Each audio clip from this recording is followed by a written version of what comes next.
Welcome to the Asian Pacific Talks. Today we are going to discuss presumably most important country in Southeast Asia. Our topic is Indonesian defense diplomacy. With 17,500 islands and 276 million population and the two most crucial maritime checkpoints such as the Malacca and Lombok Strait, Indonesia is an archipelago tipped to be the fourth largest economy by 2050. Given its geographic challenges, Indonesia's disconnected landmasses and maritime stretch present difficulties and limitations to centralized control of the country. This geopolitical position also shows the importance of Indonesia's defense diplomacy. In this shows, besides painting a picture of the Indonesian defense diplomacy, we are also going to discuss the intellectual dimension of the defense diplomacy with my guest who is an expert on the subject. My guest is Frega Wenas Inkiriwang. He is a lieutenant colonel in the Indonesian Army. He is also a lecturer at Indonesian Defence University. He finished his PhD in International Relations at the London School of Economics and Political Science, United Kingdom. He earned his Master of International Relations from Macquarie University, Australia, and his Master of Military Arts and Science, specializing in strategic studies from the U.S. Army Command and General Staff College, Fort Leavenworth, United States. Frega also has written numerous articles in Paraguay journals, including in the Australian Journal in International Affairs, the Pacific Rivalry, and the Journal of Current Southeast Asian Affairs. Frega is also an awardee of Indonesian Endowment Fund for Education Scholarship. Welcome, Frega. Thank you very much for joining me today. Thank you so much, Lokman, for inviting me to this very good forum to share my thought and knowledge with the audience here. It's an honor for me. Thank you so much.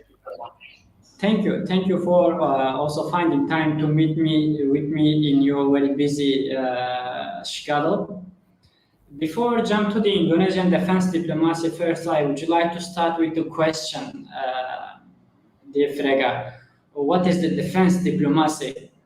Can you explain briefly about the based on the literature that you know about the defense policy? Okay. Well, if we talk about defense diplomacy, in practice, it was actually performed long time ago, but based on the academic literature, the terminology itself was firstly introduced during the late 1990s. I remember in some of the literature I read that Martin Edmonds and Greg Mills, they did research based on defense diplomacy which was conducted by the Navy at the time using the South African case study, and they proposed the definition of defense diplomacy as the use of armed forces in operations other than war, which actually built on the expertise and also the military discipline that they have to achieve national and foreign policy objectives. And in the same year, 1998, UK was the first, I think the first government, because the Ministry of Defense of the United Kingdom in that year, they published the Strategic Defense Review, which actually identified defense diplomacy as one of the, if I'm not mistaken, as the 8th strategic mission that they assigned for the Ministry of Defense. In this case, defense diplomacy was actually legalized to provide forces to meet numerous activities conducted by the Ministry of Defense, and also not only build trust, friendship, but also to maintain the relations to some extent for the potential rivalry that they have. And this was actually the interpretation because of the end of Cold War, or as everyone at the time was focusing on entering the post-Cold War era. So they tried to engage not only with with the Western, not only with the allied countries, but at the time tried to engage also with the former Eastern Bloc at the time. That's why they used the defense diplomacy. And one of the I think the classical literature on defense diplomacy is written by Professor Ancotti and Anthony Foster's UK scholars as well. They define defense diplomacy as the peacetime use of armed forces and related infrastructure, primarily the Ministry of Defense, as a tool of foreign and security policy. So basically, which actually highlight defense diplomacy is the use of defense or military instruments to pursue, foreign and security policy objective abroad for the sake of a national interest of the country, which have decided to employ or deploy this as an instrument of their diplomacy. So basically, those are the key literature. There are some other literature, the contemporary ones, like Professor Tara Bakawi. He perceived from the perspective of North and South, and also sometimes the term is interchangeably used, defense diplomacy, military diplomacy, which I interpret that defense diplomacy is in a broader sense because it incorporates the civilian defense official as well, while the military diplomacy focus on the uniformed military personnel. So, but the essence is what I have explained briefly just now, Lokman. So, Frega, when we're talking about the defense diplomacy, what is the make it different between the defense diplomacy and the public diplomacy? Well, as I pointed out earlier, of course, the instrument, because in public diplomacy, usually it will be carried out by the diplomat, professional diplomat. They work for the foreign ministries, or some country might use foreign affairs ministry, different term. And because it's the military, usually based on the convention Vienna, we have the rules to establish. I mean, it depends on the calculation, on strategic consideration of the countries, so they can actually employ the defense attaché or military attaché. There were those initial contexts to facilitate defense diplomacy because they are military in uniform, but they serve as the defense diplomats, which also work in line with the professional diplomats or public diplomats. But the key differences, as what I mentioned, is actually the different instrument that they use. They focus more on the Ministry of Defense, the military, or even the service or branches, the Army personnel, the Navy personnel, the Air Force personnel. And indeed, in addition to this instrument, is the way how they use, the activity. For example, professional diplomats, usually they're only involved. They're only involved in meeting or strategic dialogues. But when you're talking about defense diplomacy and the military diplomacy, you can actually employ to a more concrete level where you have probably read numerous articles about the joint exercises, naval ports, or military personnel exchanges. So it's more at the operational level. You can connect from the strategic level, which we have, of course, the defense leaders, Ministry of Defense meetings, and we can actually translate also into a more concrete action at the operational level, as I mentioned briefly about the joint exercises, exchanges, and the naval port as conducted by the Navy. I hope that helps answer the question that you raised regarding the key differences between public diplomacy and defense diplomacy. In this respect, what are the key objectives of the defense diplomacy? How can we define the key objectives of the defense diplomacy? I think this is very fundamental question that you raise in this case, because we don't have a silver bullet answer to your questions, because we have to bear in mind, as I mentioned at the beginning when answering your first question, that the literature actually touched upon one of the key consideration, which is the national interest.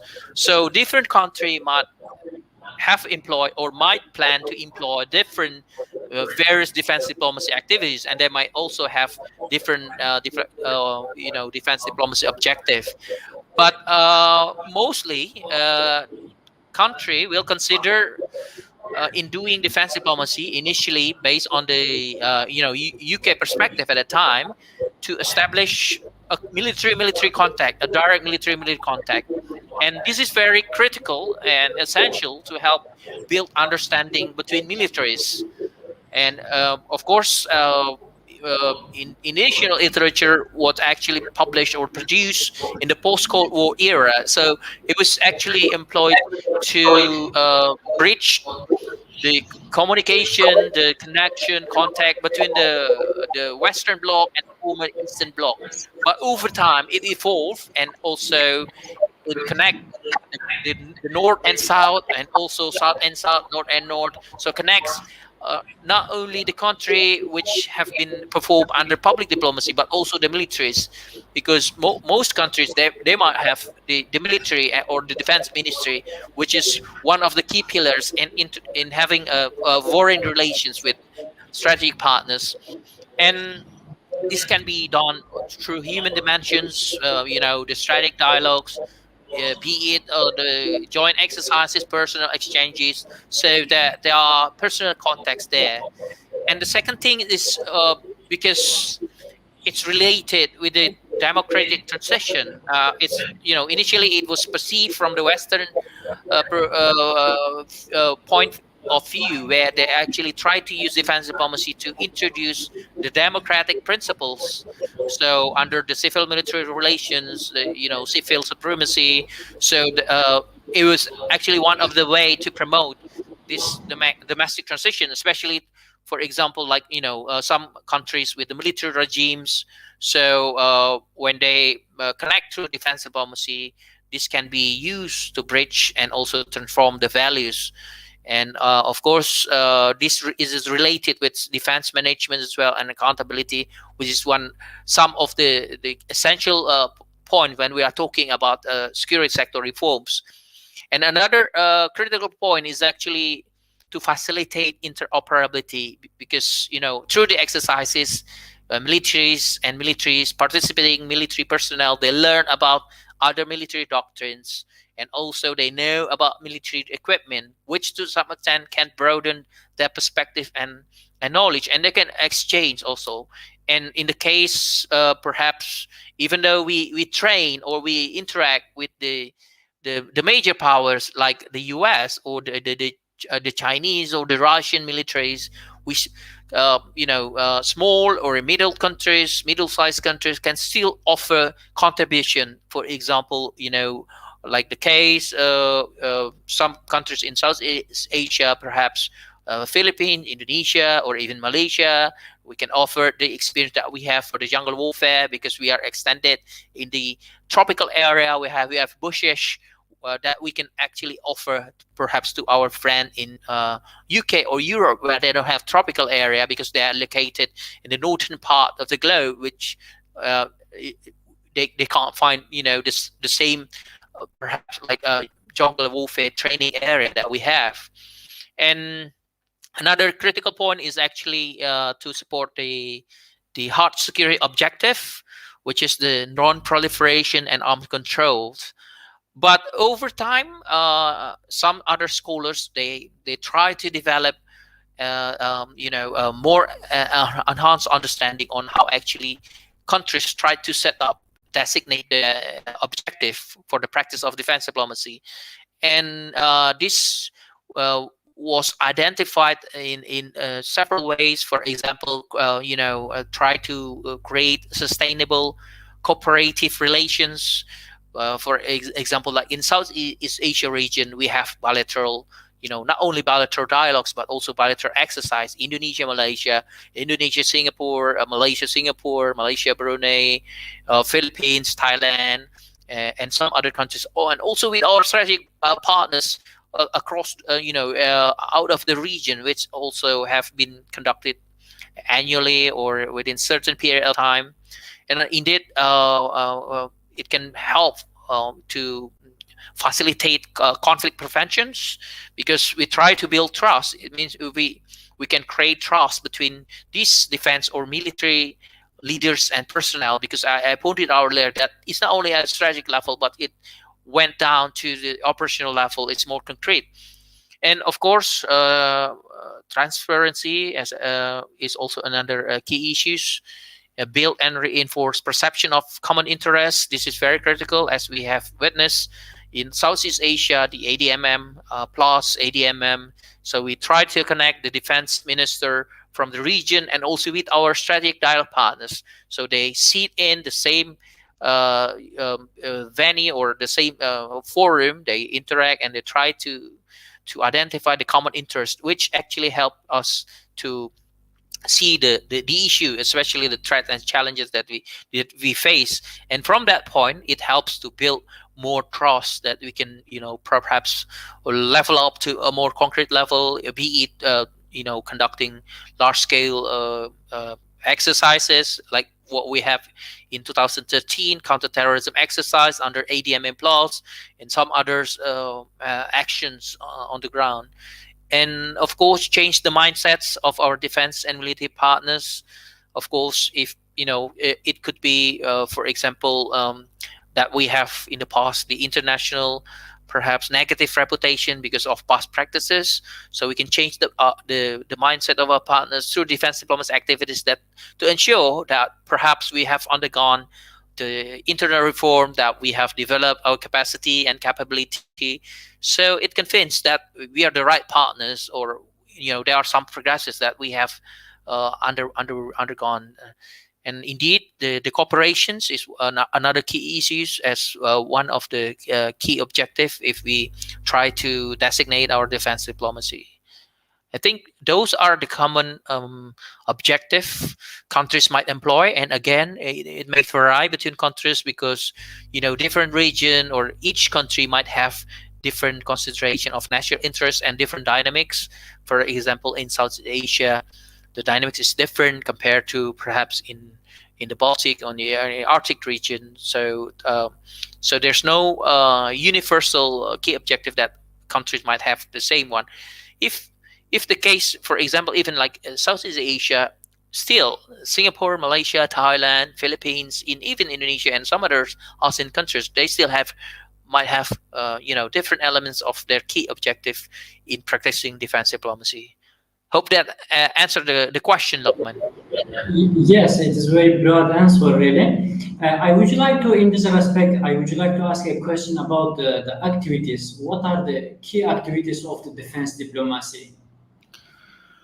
Oh, I think there are lots of defense diplomacy activities, but the most common one, I would say probably we began from the strategic dialogues or the meeting between senior or civilian defense officials, as I mentioned about ADMM plus ASEAN Defense Minister meeting or defense minister meetings.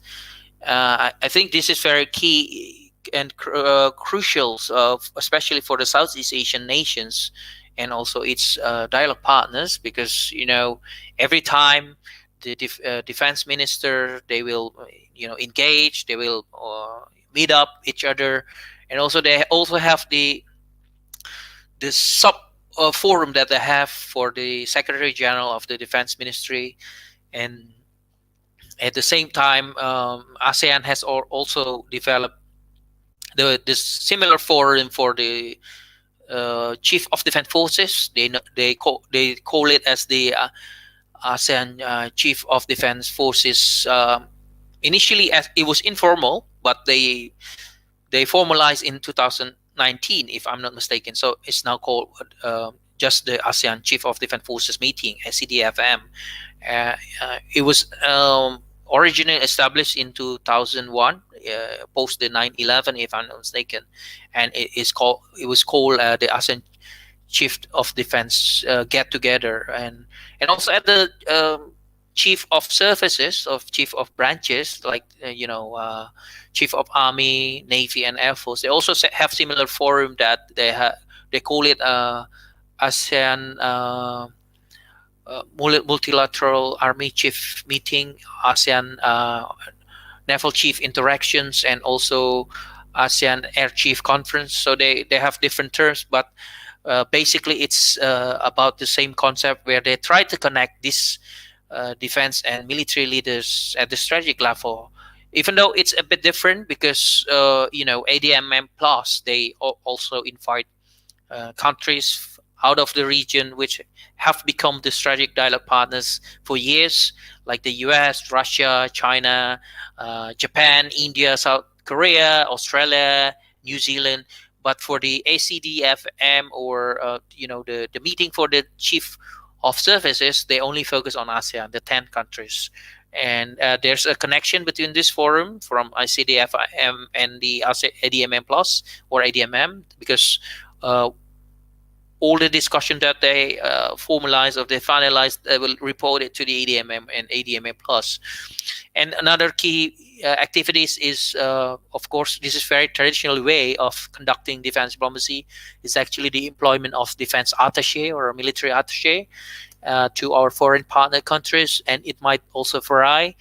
Some countries, we might have all the defense attaché and the army attaché or military attaché, the navy and the air force attaché, but some countries we might employ only the defense attaché. So it depends on perhaps the scale of cooperation that we have, and also the defense or military partnership that we have in terms of industry.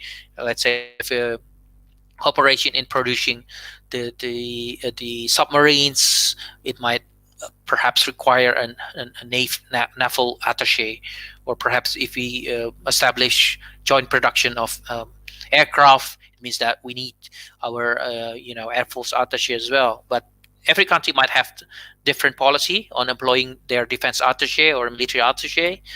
And bilateral defense cooperation agreement could be perceived as another activity of defense diplomacy. And training, be it the military or civilian defense personnel from other countries, it could be perceived as another way of exercising defense diplomacy activity. And indeed, the port visit or aircraft visit or personnel visit, this is another key activity. And I think some countries, especially like the NATO or in the European Union, they have the Eurocorps, they have the intermilitary assignment. So they employ not necessarily as similar as defense attaché, but as because they have a joint operation. Usually they have the liaison officer or staff which work actually for the same chain of command, like NATO, where countries also employ. This could be perceived as another activity of defense diplomacy. The training team, also provision of military equipment and other material aid is also another important one. And the last one, I might say that the military exercise could be bilateral or multilateral exercises.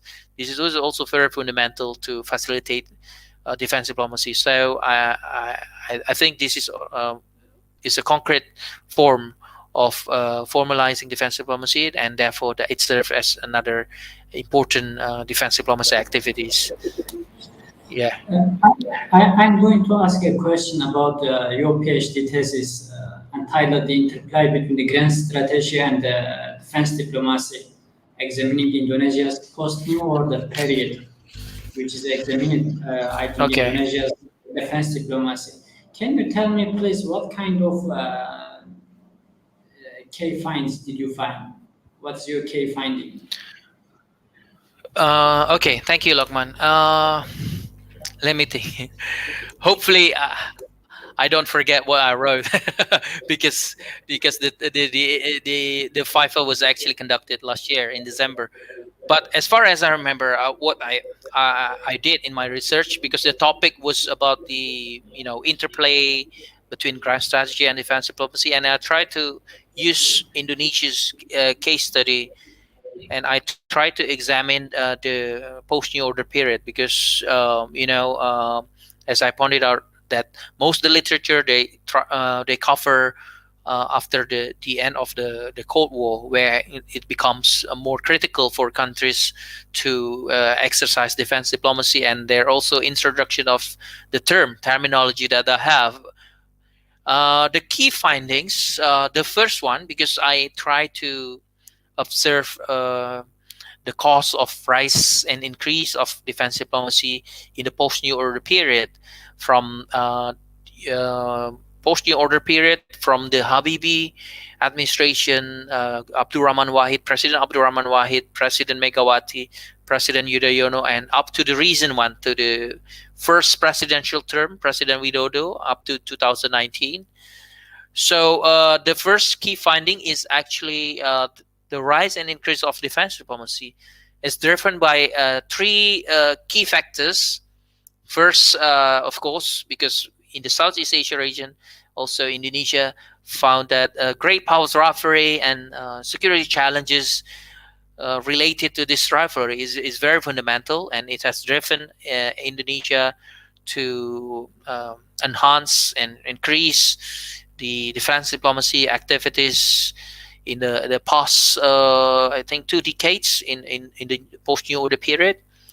And also, another key influential factor is the perceptions and preferences of the national leaders, especially the President Yudhoyono and President Joko Widodo, where based on my research, I found that in terms of activity, there was a steep rise, sharp increase, substantial development, multiplication, not only within the amount of activities, as I mentioned earlier about defense diplomacy activities, but also in terms if the number of partners, the countries that we engage to facilitate our defense diplomacy during these 2 presidential periods. I think another key influential factors based on my findings in the thesis is actually the military's interest to enhance its international status.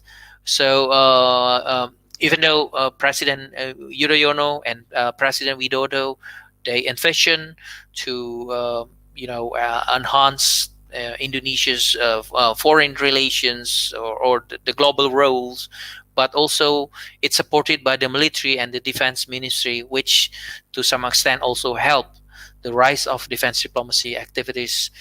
And the second key findings in my thesis, I found that defense diplomacy has become an established instrument of Indonesian government, especially in implementing policy goals which associated with the grand strategy.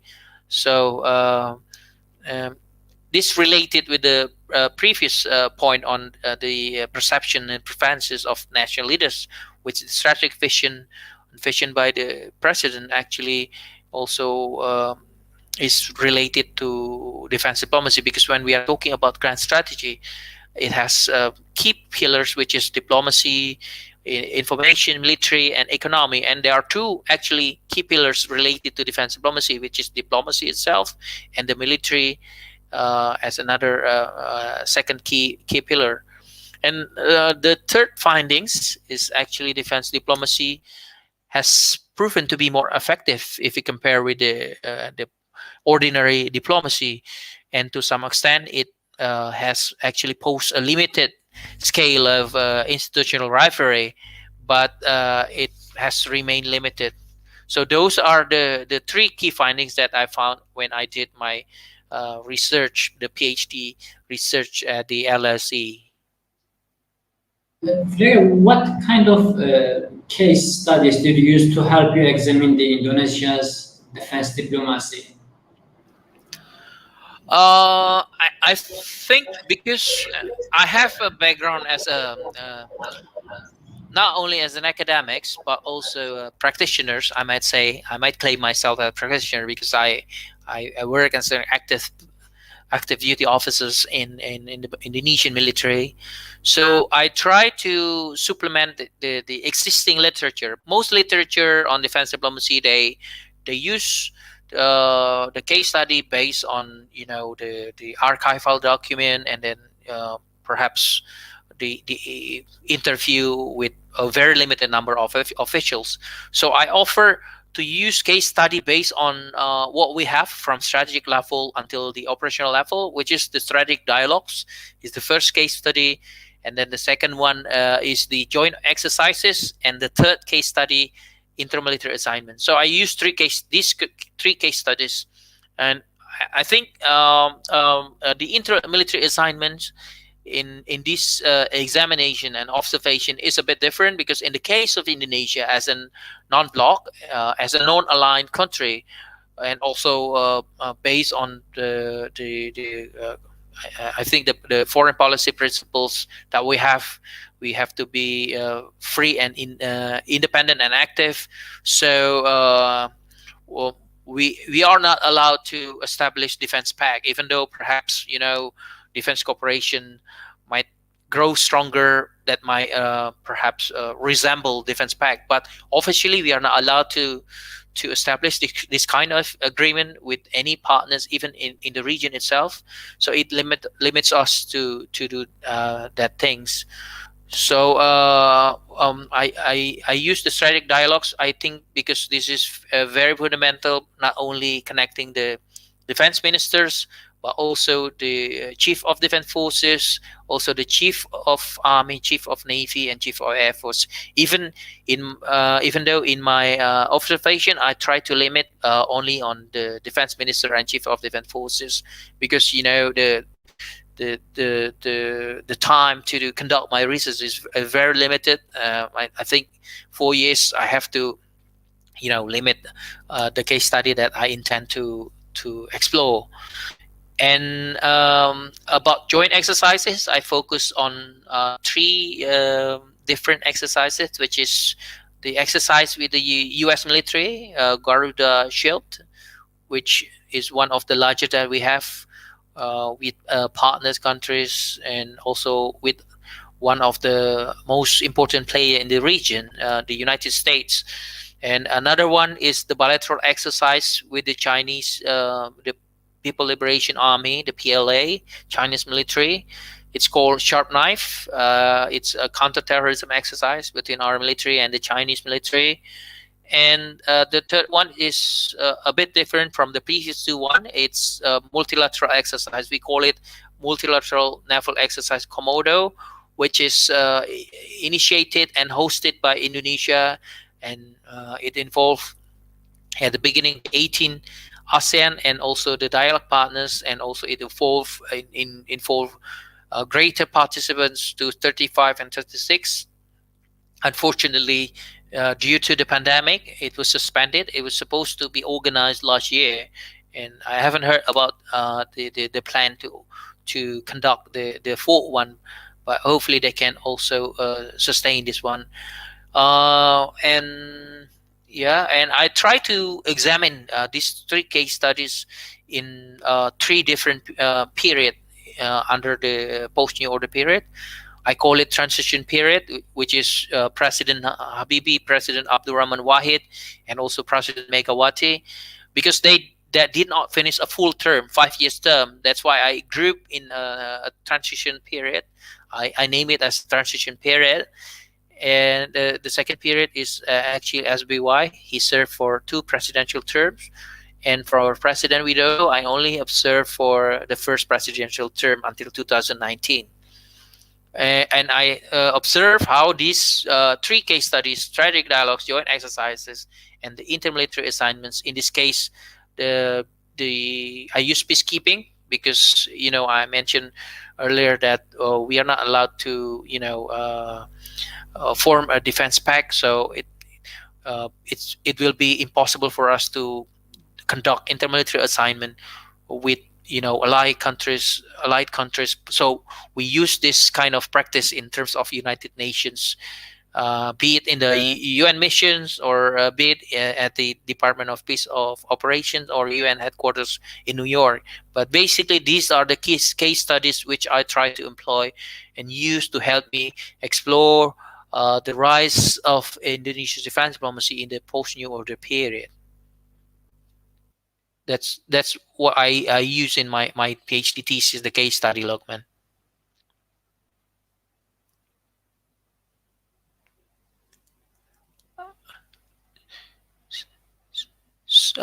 Sorry, I don't hear your. I cannot hear your voice. Sorry, just muted the microphone. I would like to ask about the great powers rivalry. So how do you see the great powers rivalry factors affects the current practice of Indonesian defense diplomacy and perhaps other countries in the region in the Southeast Asia? I think, as I have identified in my thesis, the great power rivalry is very critical, and most literature about Southeast Asia's security dynamics, and also some some scholars working on defense diplomacy. This is actually a critical issue because especially the Sino-American rivalry is driving how actually Southeast Asian countries, including Indonesia, develop their foreign relations or engagement. And I think because in one of the literature I remember written by Evelyn Goh, she mentioned about the regional and collective approach in dealing with this great power rivalry. Because if we compare individually or even collectively to these great powers, is very imbalanced. So the great powers, they are very sophisticated in terms of the military technology, also in quantity. They are very advanced. They have large number, not only personnel but also the defense equipment, military armaments, aircraft, the submarines, ships, and everything. So mostly the Southeast Asian countries will try to use this collective approach. That's why we use the ADMM Plus, where we try to engage with these two great powers, China and the United States, to help mediate what we have, even though sometimes there's also a challenge. For example, in one of the meeting 2012, if I'm not mistaken, there was a delay or a failure in delivering the joint statement or joint communique, and also impacted the dynamics. But in general, especially at what we have right now, well, we still try to balance the bilateral and regional engagement. We try to engage bilaterally with the great powers. I think that would serve the same pattern for each individual country in the Southeast Asia region, because I witnessed that when we conduct the ADMM Plus, there's also bilateral meeting between delegates, with these two great powers, the U.S. and China, and also different countries might also have different policy on engaging of them. But as a as a community, Southeast Asian community, where we have a common interest, we try to engage also multilaterally officially through this kind of forum. And indeed, one of the literature written by Evan Laksamana, he pointed out about I think pragmatic equidistant in the case of Indonesia. So we try to balance our approach to China and the US. For example, perhaps in terms of military, we have larger size of military interaction, but in terms of economics, we might have a bigger scale of economics cooperations with the Chinese government. But of course, different countries again might have employed different approaches or different pattern in engaging with these great powers. Even though some of the article mentioned, for example, like the Russia and other major powers also involved and become the strategic dialogue partners. And even now, the UK has recently been approved to become a new dialogue partners. So it could create perhaps a more dynamics of great power rivalry, even though the leading one is the US and China at this stage in terms of the Southeast Asia region and in relations, especially with the South China Sea. So, Yes, go ahead. If your answer is complete, I'm going to ask another question about the national leaders. okay. You mentioned about previously about the perception and preferences of the national leader. So do you see any significant differences between the current Indonesian administration under the President Joko Widodo and his predecessors of Bambang Yudhoyono? Okay. I think this is an interesting question, Lokman, because if we compare the background, we have two different presidents with different characters and also background. The President Joko Widodo, is purely a civilian, and while President Yudhoyono is actually a former military general, and also, he has some year work as a military officers. So despite their different backgrounds, as a civilian, as a former military, even though when he retired, President Yudhoyono was also a civilian when he got elected as president. But this kind of different background, at the beginning, I thought that would affect how each president developed the defense diplomacy. But in reality, based on my funding, there were similar pattern or increase of activity that has been demonstrated by respective government. For example, in the case of intermilitary assignment, in this case that we sent our peacekeeping forces personnel, when President Yudhoyono began his term, 2004, we sent only around 200 personnel for UN peacekeeping missions. But by the end of his second presidential term, we have nearly 1,800 personnel, nearly 2,000. And the similar pattern also was exhibited by President Joko Widodo, because when I concluded my research 2019, we had nearly 3,400 something peacekeeping. So you can see double up, similar number with what has President Yudhoyono administration showed. And in terms of joint exercises as well, I saw that there's a continuation, for example, like Garuda Shield. And now maybe you read on the website or publication that we are currently having or participating in the Garuda Shield as well with the Americans. So it's an annual bilateral between the US military and the Indonesian military. And I think multilateral naval exercise Komodo, it was initially established under President Yudhoyono 2004, but under President Widodo, because his vision was about global maritime fulcrum, so his administration continued to organize this exercise, even though the pandemic actually has suspended the fourth one of this multilateral exercise. But based on the literature and the references that I read, President Widodo himself, 2016, opened this multilateral exercise. So there is a similarity of how actually President Widodo and President Yudhoyono perceive the military exercises. But there was a slight different where in terms of the Sino-Indonesia military exercise, the sharp knife was not or was discontinued by the Widodo administration. I don't know whether we are going to perhaps consider to re-establish, but that was a slight difference between the two administration in terms of bilateral exercise.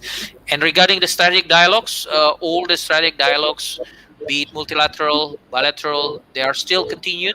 For example, ADMM plus, ACDFIM, the 2+2 dialogue with Australia is still being continued, and even the President Widodo administration, he actually initiated the 2+2 bilateral dialogue with Japan, began in 2015, and we recently also organized the second dialogue with Japan, which involved not only the defense minister but also the foreign minister as well.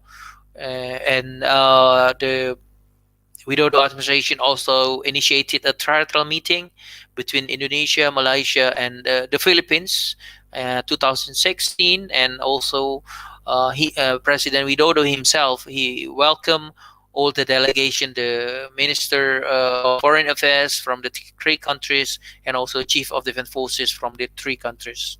I think that what I have identified as a difference between the two administration. I think in general they demonstrate a similar pattern. They underline that it's important of defense diplomacy to serve the purpose of Indonesia's foreign policy objective or security objective.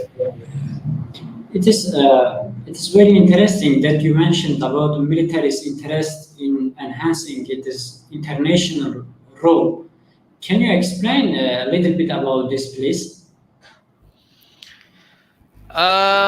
What I found in my PhD research regarding this point about the interest to enhance the international status. Maybe you also know. I mean, some of the Indonesianists or Southeast Asian expert that Indonesia suffered from the embargo 1991 following the incident, Santa Cruz incident. So our country, particularly the military, was sanctioned, and the U.S. adopted an embargo to our military where we could not actually procure the military armaments from the U.S. and indeed the allied of the U.S. So we also have limitation in sending our personnel to U.S. and the allied partner countries. So it was really difficult for us, and also there was a justification of the alleged human rights infringement, the violations in East Timor at that time. So other countries, the world perceived that our military under the New Order regime at the time, due to this incident in Santa Cruz incident in East Timor, actually is associated with the behavior of our military. People justified that has become the norm of the behavior of our military. So in the post-New Order period, where we began with our internal reform, we have done some progressive some progresses that we have achieved in doing our internal reform. And also I remember that we have received numerous trainings on how actually we have to conduct military operations. We have to comply with the international law, the human rights, Geneva Convention, and other key international regulations. So using these defense diplomacy activities, it helps our military and our country actually to improve this damaged international reputation of our military. So we try to use this activity, engage with, I pointed out that we use the military contact, personal contact, the human dimension. So we also educate our partners. Not only we learn from their expertise and knowledge and experience, but we also we exchange our knowledge, and at the same time we educate and we show that we have improved, we have actually changed. And not only also with these past practices, but also in terms of our military modernization, because sometimes this interaction allow or enable those participating personnel to learn about each other, the cultures, the military traditions, also the expertise, the knowledge and experience. So this is very, very critical to inform and educate, and not only through the exercises for strategic dialogues, for example, like ADMM Plus, or even the Shangri-La dialogue. Defense ministers, we use this forum to educate our partners. For example, that we have the minimum essential forces as part of the military modernization. We educate that this is not an aggressive posture. This is actually try to catch up with the lag that we suffer from the embargo from the early 90s to the mid 2000s. So it convinced that, because we're trying to be transparent. So it helps us also to promote our, improvement or development. And indeed, it gained recognitions, and in a way, it also helped us improve our international status, not only the country, but also the military one. Hope that helps, Lokman. Answer the question. Yes, thank you very much. You're talking about through the program about grand strategy and the defense diplomacy. What is the connection between the grand strategy and the defense diplomacy according to your observation? Excuse me, can you repeat the question again? There was I think there was a disruption Yes, when you. yes. What is the connection between the defense diplomacy and the grand strategy from your observation? I think is very connected, and also my finding in the thesis, it shows that the two are very connected, and because when you're talking about grand strategy, uh, it is related with four key pillars or key instrument, which is diplomacy, informations, or intelligence. Some countries might associate with intelligence, also the military and economy. So um, the two key pillars, which is diplomacy and military, is very related to diplomacy. And indeed, when we are talking about the synchronization of grand strategy, we need these two pillars. And defense diplomacy actually help connect two approaches, not only of military, but also, I mean, the use of military as a hard power instrument, but also the use of military for soft power instrument, which is very critical. That's why in the third findings of my thesis, I found that to some extent, it seems that the defense diplomacy is more concrete, can be also implemented at the operational level, just like joint exercises, alignments, while for public diplomacy is very limited to to be operationalized, because only diplomats in the meeting, sometimes in the for example like the UN, it's only a formal one. They don't have way to make it to implement in a more concrete way. But defense diplomacy, it helps from strategic vision to the operational level, and because it serves the purpose of achieving and using the two key instrument of grand strategy, is very connected, especially with the vision of strategic leaders. For example, the President Yudhoyono, he inherited the bad reputations, especially of the past practices, the alleged human rights infringement in East Timor, as I mentioned in the case study that I examined. So President Yudhoyono's vision to improve international status of Indonesia, and also to be proactive as part of the global player, and defense diplomacy serve this purpose. And similarly, for President Widodo, he envisioned the global maritime fulcrum. One of the key pillar is diplomacy, and another key pillar also of this GMF, global maritime fulcrum, is also I think defense. So it served the purpose. That's why he participated. He opened the multilateral naval exercise Komodo. It is a joint naval military exercise. So it served the purpose of his strategic vision. That's why it's really connected.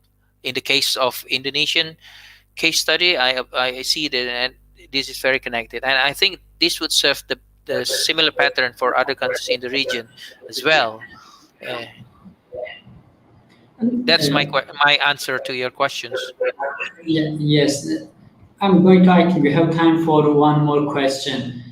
How does your research on Indonesia's defense diplomacy correlate with the current dynamics in the region, in the Southeast Asian countries? Excuse me, can you repeat again? There was a disruption on the last question that you raised. How does your research on Indonesian defense diplomacy correlate with the current dynamics in the region? I think it's very relevant because you can see, I mean, one of the key findings is great power rivalry. We can see the dynamics at this stage in Southeast Asia region, especially the South China Sea. We can see now there are more players. If you see on the website or the newspaper, other countries which are not part of the dialogue partners, they also involved in the large-scale military exercise with the U.S.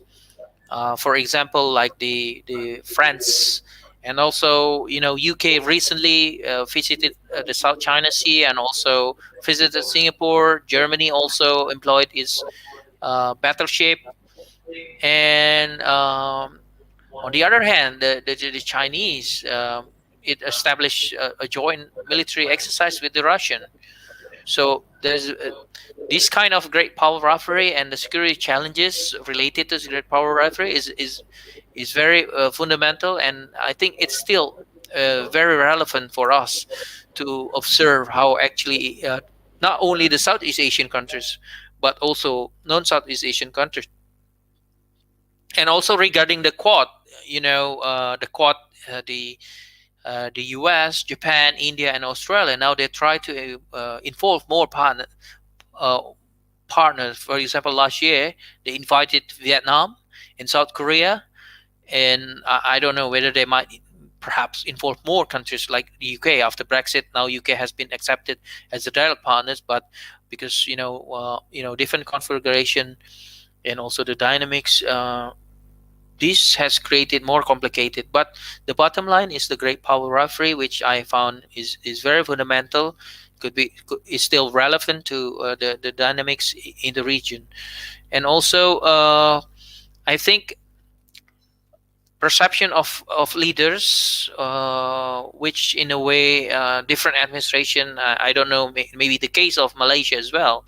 The different prime minister might have different policy, and usually different administration that might publish different white paper, and usually they have different orientation, even though in general they might adopt similar principles, but in the operational level, there to some extent there might be varying way of expanded the activities.